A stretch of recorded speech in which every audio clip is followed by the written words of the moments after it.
لن ينال الله لحومها ولا دماؤها ولكن يناله التقوى. وقال النبي صلى الله عليه وسلم بني الإسلام على 5 شهادة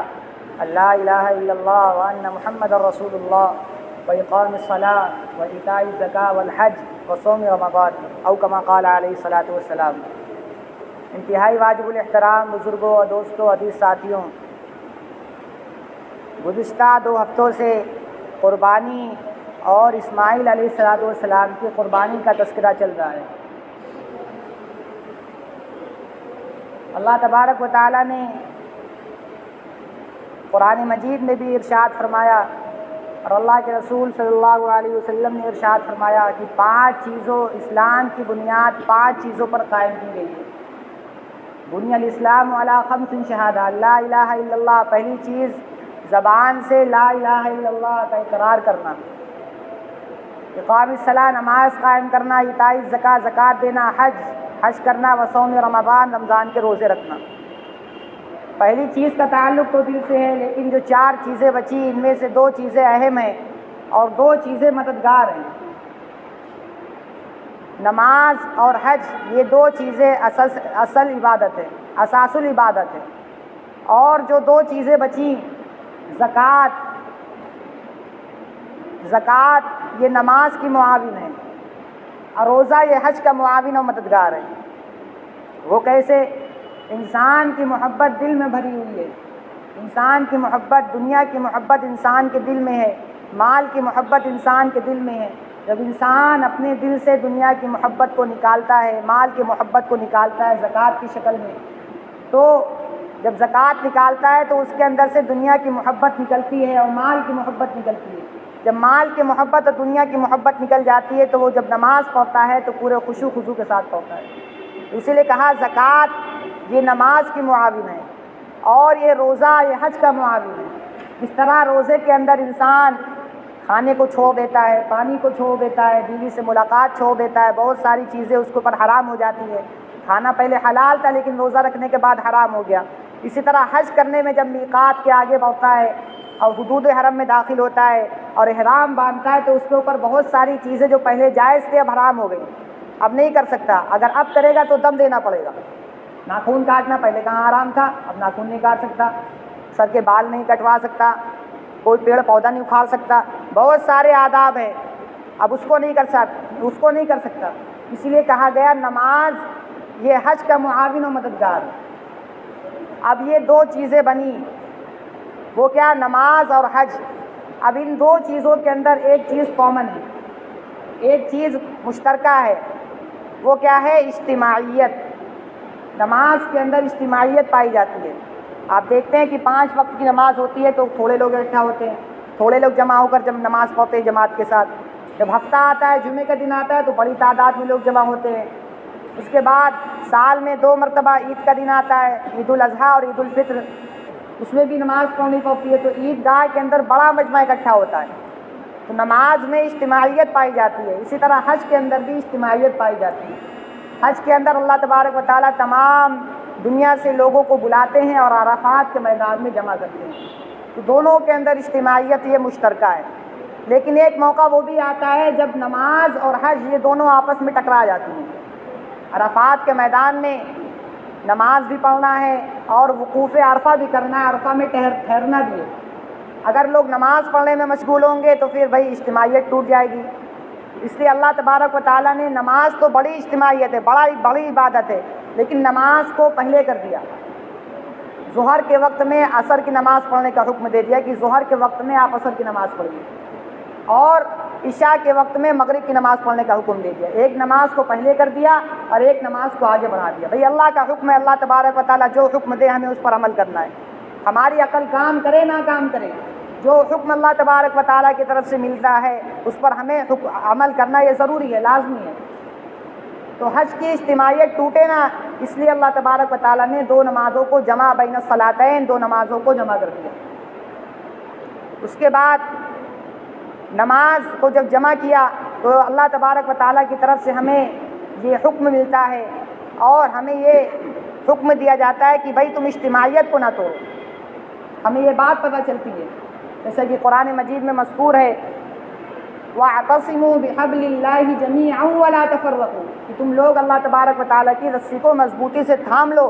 مضبوطی سے پکڑ لو، وَلَا تَفَرَّقُوا، اور تم لوگ ڈیوائڈ نہ ہو فرقوں کے اندر، تم لوگ فرقوں میں تبدیل نہ ہو، فرقوں میں نہ بٹو، اور اگر فرقوں میں بٹو گے تو وَتَفْشَلُوا رِيحُكُمْ وَاصْبِرُوا، تو تم ہوا کے جھونکوں کی طرح اڑ جاؤ گے، تمہارا نام و نشان باقی نہیں رہے گا۔ اس لیے اللہ تبارک و تعالیٰ نے جو حج کا مقصد ہے وہ کیا ہے؟ اجتماعیت، ہمیں اجتماعیت قائم کرنا ہے۔ اس سے ہمیں یہ بات بھی پتہ چلتی ہے کہ اللہ کے رسول، اللہ تبارک و تعالیٰ اپنے رسول کے ذریعے سے ہمیں یہ بات بتاتے ہیں جس کا مفہوم ہے کہ تم لوگ اجتماعیت کو قائم رکھو اور امت بن کے رہو۔ اس کے بعد اگر ہمیں کسی مہمان کو بلانا ہے، کوئی بڑا پروگرام کرنا ہے، کوئی بڑا فنکشن کرنا ہے، تو پہلے سے ہم کیا کرتے ہیں؟ کوئی بڑا پروگرام کرنا ہے، زیادہ پبلک آنے والی ہے، تو پہلے سے ہم ایک جگہ مقرر کرتے ہیں کہ بھائی آپ سفر کر کے آئیں گے تو پہلے آپ یہاں قیام کریے، اس کے بعد جس مجلس کا انعقاد کیا گیا ہے، جس مجلس میں آپ کو بلایا جا رہا ہے، اس جگہ آپ کو بلایا جائے گا۔ فنکشن میں، گیسٹ ہاؤس میں آپ کو بعد میں جانا ہے، پہلے آپ کمرے میں جا کر فریش ہو لیں اور وہاں آ کر تھوڑا آرام کر لیں۔ اسی طرح اللہ تبارک و تعالیٰ نے نظام بنایا، اللہ تبارک و تعالیٰ نے پوری دنیا سے لوگوں کو بلایا، چپے چپے سے لوگ آتے ہیں، اپنا گھر چھوڑ کر آتے ہیں، اپنے گھر بار کو چھوڑ کر آتے ہیں، تو اللہ تعالیٰ نے کہا بھائی تم مینا میں 5 نمازیں ادا کرو، مینا میں پہلے قیام کرو، اس کے بعد مینا میں قیام کرنے کے بعد 9 ذی الحجہ کو عرفات تمہیں پہنچنا ہے، اور عرفات میں پہنچ کر جو مین جگہ ہے وقوف عرفہ، یہ فرض ہے، جس نے وقوف عرفہ ادا کر دیا، اساس العبادات ادا کر دیا، وقوف عرفہ یہ رکن اعظم ہے، جس نے اس کو ادا کر دیا، تھوڑی دیر کے لیے عرفات کے میدان میں جو ٹھہر گیا اس کا حج ہو گیا۔ اس کے بعد اصل عبادت کی طرف بلایا، آؤ اب یہاں پر کیا کرو بھائی، حج میں کئی چیزیں فرض ہیں؟ حج میں صرف 2 چیزیں فرض ہیں، وقوف عرفہ اور کعبے کی زیارت، طواف زیارت، یہ 2 چیزیں حج کے اندر فرض ہیں۔ اگر اللہ تبارک و تعالیٰ چاہتے تو میدان عرفات کے اندر اللہ تبارک و تعالیٰ 2 رکعت نماز فرض کر دیتے، کہ جس شخص نے 2 رکعت نماز پڑھی اس کا حج ہوا، جس نے 2 رکعت نماز نہیں پڑھی اس کا حج نہیں ہوا۔ تو کتنے لوگ جو یہاں سے پیسہ خرچ کر کے جاتے ان کا حج ہوتا ہی نا، کتنے لوگ بیت الخلاء کے اندر ہوتے ان کو حاجت آ جاتی، کتنے لوگ وضو بنا رہے ہوتے جماعت کے وقت، جس کی جماعت چھوٹ جاتی اس کی نماز چھوٹ گئی، اور جس کی نماز چھوٹ گئی اس کا حج ہوا ہی نہیں۔ لیکن اللہ تبارک و تعالیٰ نے کیا کہا کہ بھائی تم آ کر ظہر سے لے کر مغرب تک عرفات کے میدان میں ٹھہرو، اور عبادت کیا کرنی ہے؟ صرف تم دعا مانگو، بس اللہ تبارک و تعالیٰ سے دعا مانگو، یہی تمہاری عبادت ہے۔ جب عاشق اپنے معشوق کے سامنے عشق کا اور محبت کا اظہار کرتا ہے تو معشوق بہت خوش ہوتا ہے۔ اسی طرح اللہ تبارک و تعالیٰ کے بندے جب اپنی محبت کا اظہار کرتے ہیں، اللہ تعالیٰ کی بندگی کا اظہار کرتے ہیں تو اللہ تبارک و تعالیٰ بہت خوش ہوتی ہے۔ تمام خطے سے نکل کر، دنیا کے کونے سے نکل کر اپنے بچوں کو چھوڑا، کاروبار کو چھوڑا، گھر کو چھوڑا، بیوی کو چھوڑا، تمام چیزیں چھوڑ کر اللہ تبارک و تعالیٰ کے دربار میں حاضر ہو رہے ہیں، تو میقات پر پہنچتے ہیں ان کو احرام باندھنا ہے۔ احرام باندھنے کے بعد پھر اندر داخل ہوں گے، بغیر احرام باندھے اندر داخل ہونا منع ہے، آپ اندر داخل نہیں ہو سکتے بغیر احرام باندھے۔ اللہ تبارک و تعالیٰ کی چوکھٹ پہ پہنچے تو آپ کے اوپر تمام چیزیں عائد ہو گئی، پابندیاں لگنا شروع ہو گئی۔ اب آپ عاشق کا اظہار کریے، عشق کا اظہار کریے، اب آپ نخون نہیں کاٹ سکتے، کیونکہ جو عاشق ہوتا ہے اس کو اپنے حلیہ کا کوئی پرواہ نہیں ہوتی کہ ہمارا حلیہ کس طرح ہے۔ بھائی اس کو تو اپنے معشوق کو اپنے عشق کا اظہار کرنا ہے، اب نہ وہ بال کاٹ سکتا ہے، یہاں تک کہ وہ جو کپڑے اپنے گھر سے پہن کر آیا تھا وہ کپڑے پہن کر بھی اندر داخل نہیں ہو سکتا، کپڑے تبدیل کرنا ہے، سلے ہوئے کپڑے بھی نہیں پہن سکتا، اب 2 چادریں لپیٹنی ہے بس۔ اس کے بعد اللہ کے رسول صلی اللہ علیہ وسلم نے فرمایا، جب ہم نے شیطان کو عرفات کے میدان میں جتنا ذلیل ہوتے ہوئے دیکھا، جتنا پریشان دیکھا، جتنا تکلیف میں دیکھا، اتنا تکلیف میں ہم نے کبھی نہیں دیکھا۔ 2 موقع پر ہم نے دیکھا، ایک تو بدر کے موقع پر وہ اپنے اوپر مٹی ڈال رہا تھا، ہائے ہائے ہم تو برباد ہو گئے، اللہ تبارک و تعالیٰ نے تو ان کو کامیابی دے دی۔ اسی طرح عرفات کے میدان میں شیطان اپنے اوپر مٹی ڈالتا ہے، اپنا گریبان چاک کرتا ہے، روتا ہے، چلاتا ہے، واویلا کرتا ہے، پریشان رہتا ہے کہ ہم نے اس بندے کو اتنے سال سے ہم اس کے پیچھے لگے ہوئے ہیں، اس سے گناہ کرا رہے ہیں، اللہ کی نافرمانی کرا رہے ہیں، اور ایک جھٹکے میں اللہ تبارک و تعالیٰ نے ایک لمحے میں اس کے تمام گناہوں کو نیکیوں میں بدل دیا، تمام گناہوں کو معاف کر دیا، رو رہا ہے، بلک رہا ہے، چلا رہا ہے۔ اللہ کے رسول نے فرمایا جتنا پریشان عرفات کے دن ہوتا ہے اتنا پریشان کبھی نہیں ہوتا۔ اسی طرح اللہ کے رسول صلی اللہ علیہ وسلم نے فرمایا کہ جو شخص عرفات کے میدان میں ٹھہرے، اور عرفات کے میدان میں ٹھہرنے کے بعد، کیونکہ وہاں پہ تو اللہ کی تجلیات ظاہر ہو رہی ہیں، اللہ کی مسکنت، اللہ کی سکینہ ظاہر ہو رہی ہے، اللہ تعالیٰ اپنے بندوں پر رحم کر رہے ہیں، اللہ تعالیٰ اپنے اوپر فخر کر رہے ہیں، میرے بندے دیکھو جمع ہو گئے اتنے بڑے میدان میں، اور وہی میدان عرفات وہی حشر کا میدان ہے، قیامت کے دن تمام لوگوں کو وہی میدان عرفات پہ جمع ہونا ہے۔ جو شخص میدان عرفات میں دعا مانگنے کے بعد، وہاں سے آنے کے بعد یہ کہے کہ ہماری دعا قبول ہوئی نہیں، تو اللہ تبارک و تعالیٰ اس سے ناراض ہو جاتا ہے، کیونکہ اگر کوئی سخی کے دربار پہ پہنچے اور سخی کے دربار پہ پہنچنے کے بعد وہ آ کر کہے کہ مجھے سخی نے کچھ دیا ہی نہیں، تو سخی ناراض ہوتا ہے۔ دنیا کے سخیوں کا یہ حال ہے کہ وہ ناراض ہوتا ہے کہ بھائی میں تو سب کو دیتا ہوں، ہاتھ کھول کر خرچہ کرتا ہوں، اور تم کہتے ہو مجھے ملا ہی نہیں، یہ تو ظلم ہے۔ تو اللہ تبارک و تعالیٰ تو سخیوں کے سخی ہیں، بادشاہوں کے شہنشاہ ہیں، کیا ان کو یہ بات بری نہیں لگے گی کہ میرا بندہ میرے دربار میں آ کر حاضر ہوا اور کہہ رہا ہے کہ مجھے کچھ ملا ہی نہیں؟ اسی لیے جو شخص دعا کرتا ہے تو دعا کرنے کے بعد اگر کوئی شخص یہ کہتا ہے کہ میری دعا قبول نہیں ہے، عام موقع پر، عام دنوں میں دعا کرنے کے بعد کہتا ہے میری دعا قبول نہیں ہوئی، تو اللہ تبارک و تعالیٰ فرماتے ہیں میرے بندے ابھی تک تو میں نے تیری دعا قبول کر رہا تھا۔ وہ تین شکلوں میں قبول ہوتی ہے، یا فوراً مل جاتا ہے، یا اس کی وجہ سے کوئی پریشانی دور ہو جاتی ہے، یا اللہ تبارک و تعالیٰ اس دعا کو آخرت کے لیے ذخیرہ بنا کر رکھ لیتے ہیں، لیکن دعا قبول ضرور ہوتی ہے۔ لیکن کوئی کہے میری دعا قبول ہوئی نہیں، تو اللہ تعالیٰ کہتے ہیں میرے بندے ابھی تک تو میں تیری دعا قبول کر رہا تھا، لیکن جب تو نے کہا میری دعا قبول نہیں ہوتی تو آج سے میں تیری دعا قبول نہیں کروں گا، جب تک وہ توبہ نہ کر لے اپنے اس کلمات سے۔ اب اللہ تعالیٰ ہم نے تو وقوف عرفہ کر لیا کہ ہمارا حج پورا ہو گیا، نہیں میرے بندے ابھی تیرا حج پورا نہیں ہوا، بلکہ اب تجھے میرے دشمن کے ساتھ بیزاری کا اظہار کرنا ہے، میرے دشمن کے ساتھ اپنی دشمنی کا اظہار کرنا ہے، جو میرا دشمن وہ تیرا دشمن۔ یا اللہ وہ کیسے کرنا ہے؟ اب تو مینا جا، اب مینا جانے کے بعد 3 دن تجھے مینا کے اندر ٹھہرنا ہے، اور تجھے شیطان کو کنکریاں مارنی ہے، شیطان کو کنکریاں مار کر تمہیں یہ اپنے اعلان کرنا ہے کہ یا اللہ میں نے آپ سے محبت کا اظہار کیا اور شیطان سے دشمنی کا اظہار کرتے ہیں۔ حدیث پاک میں آتا ہے جو شخص 3 دن کنکریاں مارنی رہتی ہے، 3 دن کے اندر تقریباً 70 کنکریاں مارنی رہتی ہے۔ حدیث میں آتا ہے جو شخص 1 کنکری مارتا ہے تو اس 1 کنکری مارنے کے بدلے میں اللہ تبارک و تعالیٰ اس کا اتنا بڑا گناہ معاف کرتے ہیں، اتنا بڑا گناہ معاف کر دیتے ہیں اس 1 کنکری کے بدلے میں کہ اگر وہ گناہ نہ معاف کیا جاتا تو وہ گناہ ایسا تھا کہ اس کو جہنم تک پہنچا دیتا، اور 70 بڑے گناہ معاف ہوتے 70 کنکریاں مارنے پر۔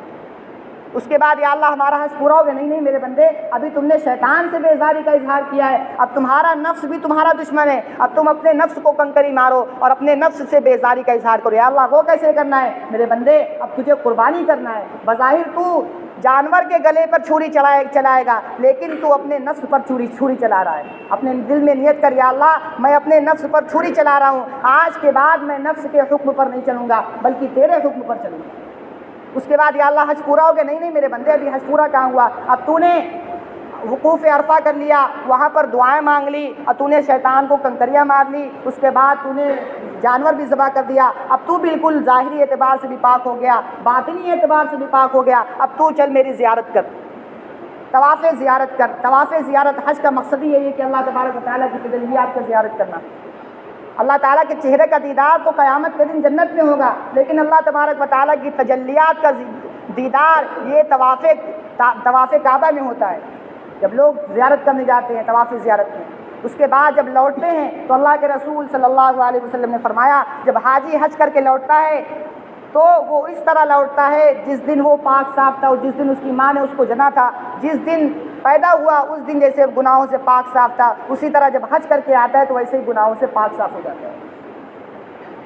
اللہ کے رسول صلی اللہ علیہ وسلم نے فرمایا جب کوئی حاجی حج کرنے کے لیے جائے تو پہلے وہ حقوق العباد ادا کر لے، اپنے دوستوں کے پاس جائے، اگر انہوں نے اپنے دوستوں کو تکلیف پہنچائی پہلے ان سے معافی مانگے، ان سے معافی مانگنے کے بعد گھر والوں سے معافی مانگے، گھر والوں سے معافی مانگنے کے بعد رشتہ داروں سے معافی مانگے، حقوق العباد ادا کر کے پھر جائے حج کرنے، کیونکہ اللہ کے رسول صلی اللہ علیہ وسلم نے جب حج کیا، حج کرنے کے بعد آپ نے عرفات کے میدان میں دعا مانگی، یا اللہ جتنے حاجی حج کرنے آئے ہیں آپ ان کے حقوق اللہ کو بھی معاف کر دیجئے، حقوق العباد کو بھی معاف کر دیے۔ اللہ تبارک و تعالیٰ نے حقوق اللہ کو تو معاف کر دیا، آپ نے مینا کے اندر خواب دیکھا کہ اللہ تبارک و تعالیٰ کی طرف سے بتایا جا رہا ہے کہ ہم نے حقوق اللہ معاف کر دیا، سب کی مغفرت کر دی، لیکن جو حقوق العباد ہے بندوں کو وہ ادا کرنا پڑے گا۔ جب تک بندہ حقوق العباد، بندوں کے حقوق کو ادا نہیں کرے گا، اللہ تبارک و تعالیٰ معاف کرنے والے نہیں ہیں۔ اس لیے اللہ تعالیٰ نے، اللہ کے رسول نے حکم دیا کہ پہلے تم بندوں کے حقوق کو ادا کرو، اس کے بعد جو اللہ کے حقوق ہے وہاں جا کر تم اللہ تعالیٰ سے معافی مانگو گے تو اللہ تبارک و تعالیٰ اپنے حقوق کو بھی معاف کر دیں گے۔ اسی طرح جب بندہ حج کر کے لوٹتا ہے تو ہم لوگوں کو حکم دیا گیا کہ جب وہ اب بندہ حج کر کے لوٹ کر آ رہا ہے، اللہ تبارک و تعالیٰ کی تجلیات اور رحمت میں غوطہ لگا کر آ رہا ہے، تو جب وہ واپس آئے تو تم آگے بڑھ کر گھر سے باہر نکل کر اس کا استقبال کرو، کیونکہ وہ اللہ تبارک و تعالیٰ کی رحمت میں غوطہ لگا کر آ رہا ہے۔ اسی طرح حاجی کے بارے میں آتا ہے، جب حاجی حج کر کے آتا ہے تو اگر حج کرنے کے بعد وہ کوئی کبیرہ گناہ نہیں کرتا، حج کر کے لوٹ کر آیا کبیرہ گناہ نہیں کرتا، تو 4 مہینے تک اللہ تبارک و تعالیٰ اس کی دعا کو قبول کرتے ہیں۔ 4 مہینے تک۔ مولانا حسین احمد مدنی رحمۃ اللہ علیہ، جنہوں نے اللہ کے رسول صلی اللہ علیہ وسلم کے روضہ اطہر پر بیٹھ کر 18 سال بخاری شریف پڑھائی، وہ یہاں پر اپنے گھر پر ہوا کرتے تھے، تو وہ جب حج کے ایام آتے تھے تو وہ بہت رویا کرتے تھے۔ پتہ نہیں، جب بسا اوقات ایسا ہوتا تھا، کھانا کھایا کرتے تھے، ان کے اوپر محبت کا غلبہ ہوتا تھا، رونا شروع کر دیتے تھے۔ پتہ نہیں حاجی لوگ کیا کر رہے ہوں گے اس وقت، کوئی حج کر رہا ہوگا، کوئی طواف کر رہا ہوگا، کوئی مقام ابراہیم پر نفل پڑھ رہا ہوگا، کوئی میدان عرفات میں دعا مانگ رہا ہوگا، کوئی مینا میں قربانی کر رہا ہوگا، اور کوئی کنکریاں مار رہا ہوگا۔ اس شاہ کیا کر رہے ہوں گے، یہ سوچ کر رویا کرتے تھے۔ اللہ کے نبی جناب محمد عربی صلی اللہ علیہ وسلم نے جب حج کیا تو آپ نے فرمایا کہ میں نے تمام انبیاء کو اپنی آنکھوں سے دیکھا کہ وہ کوئی تلبیہ پڑھ رہا ہے، لبیک اللہم لبیک لا شریک لک لبیک ان الحمد والنعمت لک والملک لا شریک لک۔ کوئی تلبیہ پڑھ رہا ہے، کوئی حج کو جا رہا ہے۔ اللہ تبارک و تعالیٰ نے اپنے حبیب، جس طرح ہم کوئی ویڈیو بنا کر اس کو سیو کر کے رکھ لیتے ہیں، بعد میں لوگوں کو دکھاتے ہیں، اسی طرح اللہ تبارک و تعالیٰ نے تمام انبیاء کی ویڈیو بنا کر رکھ لی، اور جب ہمارے نبی جناب محمد عربی صلی اللہ علیہ وسلم حج کرنے کے لیے گئے تو اللہ تبارک و تعالیٰ نے ان تمام انبیاء کی ویڈیو دکھا دی۔ اے میرے محبوب، جس طرح آپ حج کرنے آئے، آپ سے پہلے بھی بہت سے انبیاء حج کرنے کے لیے آئے، آپ اپنی آنکھوں سے ان تمام انبیاء کو دیکھ لیجیے۔ اللہ کے محبوب نے تمام انبیاء کو اپنی آنکھوں سے حج کرتے ہوئے دیکھا، تو ہر مومن کے دل میں یہ خواہش ہوتی ہے، چاہے وہ مومن امیر ہو، چاہے غریب ہو، مرد ہو، عورت ہو، عربی ہو، عجمی ہو، تمام مومن کے دل میں یہ خواہش ہوتی ہے کہ وہ اپنے اللہ تبارک و تعالیٰ کے گھر کو دیکھے، اللہ کے رسول کے روضے کو دیکھے۔ اس لیے ہمیں دعا کرنی چاہیے کہ اللہ تبارک و تعالیٰ ہم سب کو، اللہ تبارک و تعالیٰ سے دعا ہے کہ اللہ تبارک و تعالیٰ ہم سب کو حج کی سعادت نصیب فرمائے، اور ہم سب کو بار بار اپنے گھر کی زیارت کی توفیق نصیب فرمائے۔ وآخر دعوانا الحمدللہ رب العالمین۔ سنت پڑھو۔